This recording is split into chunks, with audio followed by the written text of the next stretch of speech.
ನಾನಿದ್ದೀನಿ, ಮನೆಯವ್ರು ಎಲ್ಲರೂ ಸಹಾಯ ಮಾಡೋದಕ್ಕಿದ್ದಾರೆ. ನೀವು ಯಾಕೆ ಟೆನ್ಷನ್ ತಗೋತೀರಾ?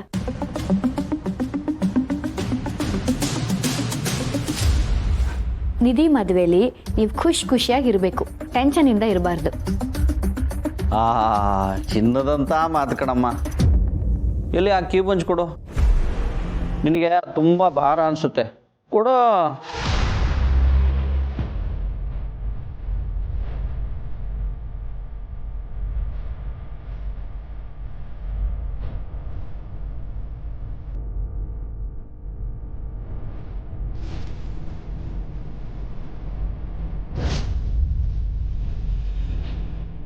ಕೊಡಿ ಚಿಕ್ಕಮ್ಮ.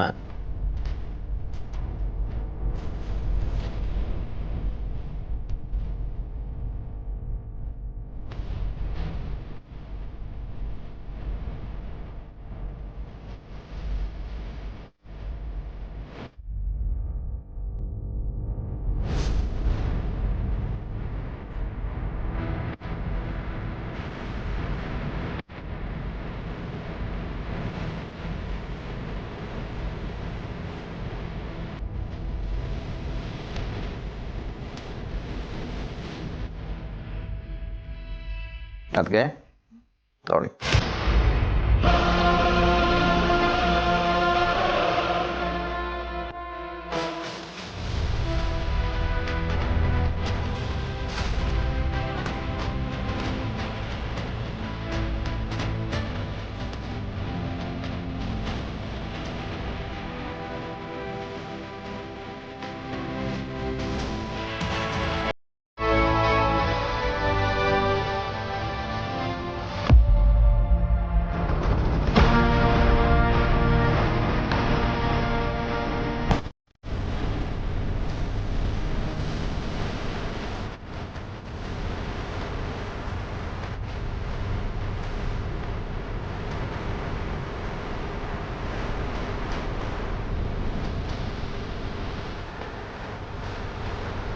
ಓಹೋ, ಇದೆಲ್ಲ ನಿನ್ನ ಆಟನಾ? ಇದ್ರ ಪರಿಣಾಮ ಏನಾಗುತ್ತೆ ಅನ್ನೋದು ನಿನಗೆ ಗೊತ್ತಿಲ್ಲ.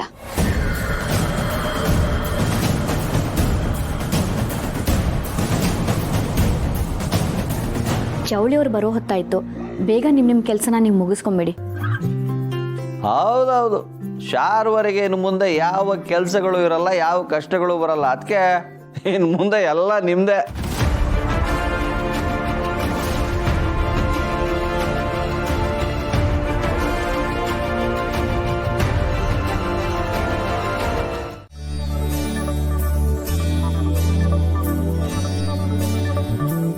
ಏನು ಇದು ನೀನ್ ಮಾಡಿದ್ದಾ? ನಿಂಗೆ ಇದೆಲ್ಲ ಮಾಡಕ್ ಬರುತ್ತಾ? ನಿನ್ನೆವರೆಗೂ ಬರ್ತಿರ್ಲಿಲ್ಲ, ಆದ್ರೆ ನಿನ್ನೆ ತುಳಸಿ ಅವರು ಕೇಸರಿ ಬಾತ್ ಮಾಡೋದು ಹೇಗೆ ಅಂತ ಹೇಳ್ಕೊಟ್ರು. ನಿನ್ನೆನೂ ತುಂಬಾ ಚೆನ್ನಾಗಿ ಮಾಡಿದ್ದೆ, ಆದ್ರೆ ಸ್ವಲ್ಪ ಮಾಡಿದ್ದೆ, ಅದಕ್ಕೆ ನಿಮ್ಮೆಲ್ಲರಿಗೂ ಕೊಡಕ್ಕಾಗ್ಲಿಲ್ಲ. ಸೊ ಇವತ್ತು ನಾನು ಒಬ್ಳೇ ಇಷ್ಟಪಟ್ಟು ಕಷ್ಟಪಟ್ಟು ನಿಮ್ಮೆಲ್ಲರಿಗೂ ಕೇಸರಿ ಬಾತ್ ಮಾಡಿದ್ದೀನಿ. ತಿನ್ಬಿಟ್ಟು ಹೇಗಿದೆ ಅಂತ ಹೇಳಿ. ಪರವಾಗಿಲ್ವೇ ನಮ್ಮ ಹುಡುಗಿ, ಸ್ವೀಟಾಗಿ ಮಾತಾಡೋದಲ್ದೆ ಸ್ವೀಟ್ ಮಾಡೋದು ಕಲ್ತ್ಬಿಟ್ಟಿದ್ದಾಳೆ. ಸರಿ ಸರಿ, ಈಗ ಬಿಸಿ ಆರೋಗುತ್ತೆ, ಎಲ್ಲರೂ ತಿನ್ಬಿಟ್ಟು ಹೇಗಿದೆ ಅಂತ ಹೇಳಿ.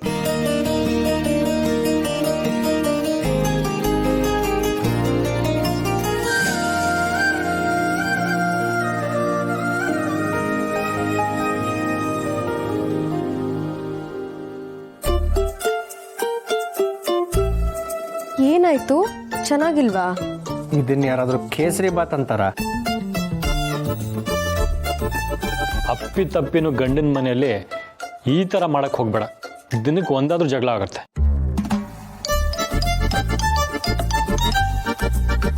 ಸ್ವಲ್ಪನೂ ರುಚಿ ಇಲ್ಲ, ಕೇಳಿದಿದ್ರೆ ನಾನೇ ಮಾಡ್ಕೊಡ್ತಿದ್ದೆ. ನಿಜವಾಗ್ಲೂ ಅಷ್ಟು ಕೆಟ್ಟದಾಗಿದ್ಯಾ? ಯಾಕೆ ಅವಳನ್ನ ಗೋಳಿಕೋತೀರಾ?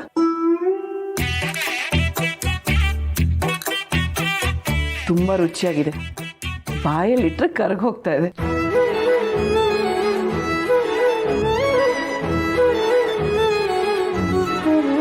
ರವೆ ಹದ, ತುಪ್ಪ, ಸಕ್ಕರೆ, ದ್ರಾಕ್ಷಿ, ಗೋಡಂಬಿ ಚೆನ್ನಾಗಿ ಹೊಂದ್ಕೊಂಡಿದೆ.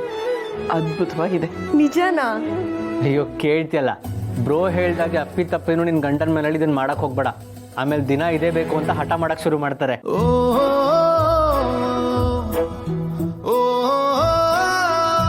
ಇದನ್ನ ನೀನೇ ಮಾಡಿರೋದು ಅಂತ ನಂಬಕ್ಕೆ ಆಗ್ತಿಲ್ಲ. ಕಲ್ಸೋರಿದ್ರೆ ಕಲಿಯೋದು ಏನೂ ಕಷ್ಟ ಇಲ್ಲ ಬ್ರೋ. Thank you. ನೋಡು, ನನ್ನ ತಂಗಿನೂ ಅಡುಗೆ ಮಾಡೋದು ಕಲ್ತ್ಕೊಂಡ್ಬಿಟ್ಲು. ನೀನು ಅದಕ್ಕೆ ಹತ್ರ ಅಡುಗೆ ಮಾಡೋದು ಕಲ್ತ್ಕೋ, ಚೆನ್ನಾಗಿರುತ್ತೆ.